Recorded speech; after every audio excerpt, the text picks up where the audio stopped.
हाणे रुकंदासीं कोयटा जो airport road वटि रेलवे ट्रैक क्रॉस करण दौरान नौजवान ट्रेन हेठां अची चिबाड़जी फौत थी वियो आहे।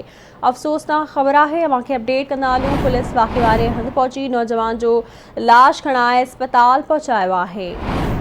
कोयटा मां ख़बर अव्हां सां शेयर कंदा हलूं। एयरपोर्ट रोड वटि रेलवे ट्रैक क्रॉस करण दौरान नौजवान ट्रेन हेठां अची फौत थी वियो आहे।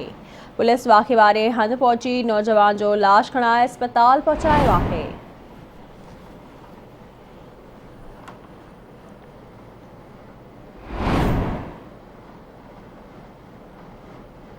अव्हांखे आगाही ॾींदा हलूं। अहम ख़बर आहे कोयटा मां एयरपोर्ट रोड वटि रेलवे ट्रैक क्रॉस करण दौरान नौजवान ट्रेन हेठां अची फौत थी वियो आहे।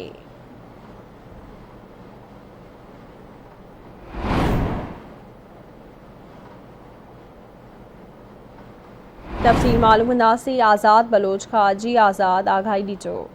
हाँ जी बिल्कुल ही कोयटा के इलाइक़े यूनिवर्सिटी रोड या भी यूनिवर्सिटी वटि जेको आहे ट्रेन जे टक्कर सां हिकु अञात नौजवान जेको आहे पहुची वियो आहे। इतला मिलण ते रेस्क्यू टीम पुलिस वाक़े वारे हंधि पहुची करे नौजवान जे लाश खे जेको आहे सिविल अस्पताल कोयटा मुंतक़िल करायो। जेको हिन वक़्त ताईं उन नौजवान जेको आहे सुञाणप न थी सघी आहे ऐं वधीक जेको आहे पुलिस उन वाक़े बाबति जांच करे रही आहे। जी महिरबानी अव्हांजी अपडेट करण लाइ।